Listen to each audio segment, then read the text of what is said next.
Hey, I'm Yassine, the CEO of Kinetix, and I'm looking forward to meet you at the Metaverse Summit. So for us, the Metaverse is just a space, a virtual space where we'll be doing whatever we're already doing in the real life. So it's just an extension, and it can be combined to this real world where we're all living. In some games, I feel like I was already in the metaverse. I am a huge player of MMORPGs. When I was in high school, I was like spending my whole day there with my guild, socializing, spending a lot of time with my friends. So for me, this kind of experiences already felt like very immersive, even if I wasn't in a 3D environment. So for me, this kind of experiences projected in a 3D space will be the metaverse. We're already seeing some platform where it's already the case. And how we see Kinetix fitting in this ecosystem, we see ourselves as a layer of infrastructure. There are companies working on the servers to support the metaverse, people creating experiences and worlds where people will interact. And we are the layer of creativity around all the creator economy that will happen in this metaverse, and the infrastructure layer that will enable everyone to create content. So this is how we fit in this paradigm.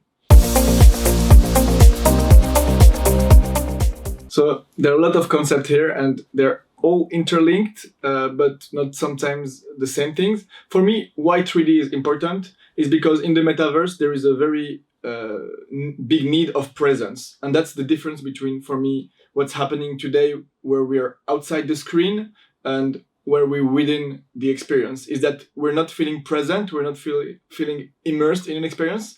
And to be in this kind of virtual reality and to feel the presence, to feel the reality, 3D is super important because it's what makes things feel real, I guess. So 3D is very important to compose that. The NFT part, for me, will be super important as well, because it will enable artists and creators to have new models, economic models, to interact, sell their arts within these platforms. And it's linked also to the concept of decentralization, basically. So in the old economy, there were business models around advertisement, and it was owned, let's say, by big platforms that could monetize this content by marketing. So all the new content that would be created by artists, it's a complete different mindset and different shift of, let's say, way of working, where there is a reappropriation of the creation by the artist, because they have the means to monetize it directly without having to go through a third platform which is controlling their content. And this is the big shift that's happening also within the metaverse. It's the paradigm of decentralization and ownership of the artist of the creation.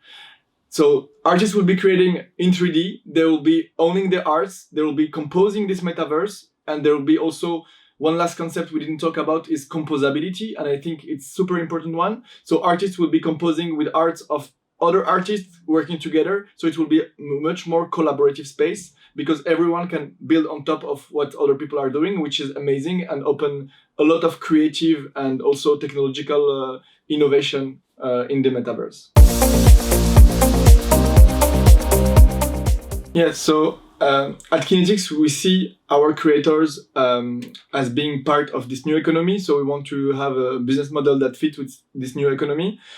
We want to provide a platform once we are completely automated, and we're almost there yet, because we have now a strong AI that is generating content automatically. We have a marketplace of assets, of 3D assets and 3D animations, where people can compose and build on top of other animation. And then you export to any kind of platform. This is the workflow of Kinetix. So basically you can generate a movement with AI, you can compose with a movement from our library, you can put it in an avatar, and then you can export to Roblox, you can export to Unity, or any kind of platform you want. So that's what we're doing today. We will add a layer of tokenization at the export, meaning that when you create something and you export it, you are the owner of this asset. But also, if you use an asset that is in our library, it can be an asset that is given for free by Kinetix, but it also can be an asset that is generated by a famous artist. So it's a dance of a creation of an artist, or a move of a very famous sports person. Like let's say Zidane, give like the head of Zidane, and you put it on the library. So if you use this NFT, because it will be owned by someone that bought this NFT, you will have to retribute the owner of this NFT. So basically you'll be composing, and this is linked to the composability, what I was saying before, you'll compose with previous creation of other people or of the IP on the movement of someone, and you'll be composing with all that and then exporting it. So when you export, then you will have the ownership on this export, and you'll be able to use it, because what we're providing at Kinetix has a utility in the metaverse. You create a movement, meaning that you can animate your avatars, you can celebrate with your friends, you can express yourself, you can tell stories with this animation. So they're completely compatible in any platform, and we're completely interoperable. And then there's also the fact that we're compatible with other marketplaces. That means that you can create assets and sell them in OpenSea or any other like Sandbox or any other NFT marketplace. For me and for the team, like the biggest switch in the mindset was looking at our users. Basically, if you look at the 8 million creators on Roblox, basically they have less than 20 years old. They're making huge loads of money because of their creation, and they're investing in NFTs. They're young people, investors, and they are already in this Web3, and they're our core audience. They will be growing a lot, and we believe in this market. So we want to fit with them. We need to have a business model that fits to this audience, and this is why we decided to go all the way on that model. And maybe for the people that are not educated yet, it's a lot about reading, being on Discord channels, on Twitter, following what people are posting, and educating basically yourself on these new models, and maybe also experimenting and trying to see. But it won't fit for any business. I think it depends on the maturity of this business and this industry on the metaverse. But definitely in the next few years, and there's just a report, I was reading a report just before coming, of Bloomberg, it will be a market of $800 billion. So basically all the industries will kind of be have an intersection with the metaverse. So at the end of the day, all the models will be shifting and be close to this tokenization and blockchain related business models. So we see ourselves as the layer, as I said, of infrastructure for creation. So we'll be really cross-platform, and we're completely agnostic. The objective is to allow all the creators in the metaverse to do whatever content they want to produce, to have fun, and to be able to export it, and to be completely interoperable with all these platforms. For now, we're compatible, for example, in terms of animation with Roblox. So you can create your Roblox move, and we have creators creating their Roblox move and importing them in their experiences. But Roblox today have Robux money, so it's not crypto-based yet. Maybe they will have a shift, we don't know yet. For the Sandbox, etc. So Sandbox have a marketplace. So when we will tokenize, we will try to be compatible with Sandbox as well. But for example, on other, we talked with Rec Room, for example, to provide them with the tools. So we're in discussion with these platforms. We're seeing like how can we fit, but we're not there yet, let's say, in terms of user-generated content. So they're starting to think about it, but I don't feel that they're providing enough tools and connecting with enough people in the AI generative ecosystem to provide all the tools for creation. So we are in the beginning of it, but I feel that there are a lot to come in the next few years. And also, for me, the biggest bets will be on the new metaverse platforms that are being created, because some of them will integrate, and I'm talking to some very early metaverse platform that are starting, and we're having this discussion of how can we fit to give the toolbox for all the people that will be in these metaverses to create. Because obviously there are a lot of metaverses that are being created, and they cannot do everything. They cannot create the world, they cannot create the economics behind it, the game dev and the social. So there will be different layers as the one we're providing that will come and be plugged to accelerate this development.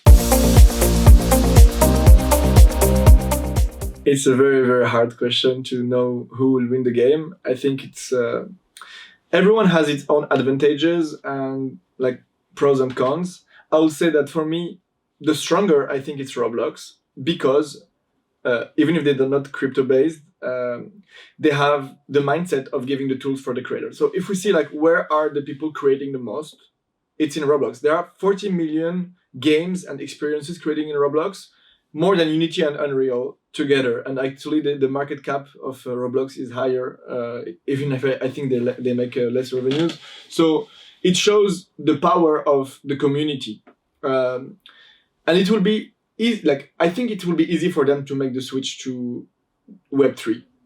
That's why I think it's a good bet. For me, the other platforms that are already Web3, like Sandbox, for me, it's have a big advantage, but I think they're still not there yet in terms of user-generated content and providing the tools for the developer community to do things. So I think this is where we can help as well, and I think we have a role to play there. I hope that I won't say my I won't say my real thinking about that, but I hope that it will be a new Web3 company and metaverse company that will win the game. So it will change the cards and make a new. I like when there is a new players coming and this idea of underdog coming and completely changing the way of thinking. And it's also a change of mindset. So the decentralization mindset, I hope it will remain, because if we re-centralize things, we're a bit losing again the idea of Web3. So yeah, I hope they will all converge, and maybe it's a new player that we haven't seen yet that will come and be the next big platform. Yeah, so today there is a big challenge in human body tracking. Basically, we're beating the state of the art, and we're a few companies working on how can we generate realistic and credible movements using only AI and not sensors, no specific cameras, and one camera, because we believe it's the most simple way, because everyone has a phone. It's the most simple way of capturing a movement and being able to virtualize it. So we're making a lot of progress, and we're almost there yet in the terms of realism, and we're releasing the hand animation, and facial animation was already done by multiple companies. So we're integrating at the final stage because it's, let's say, easy to do. So we will have the full body tracking with the face and everything, and directly put in an avatar. So today there is a computation time, which means that it's asynchronous, that create content and then you publish it, and there is a small latence.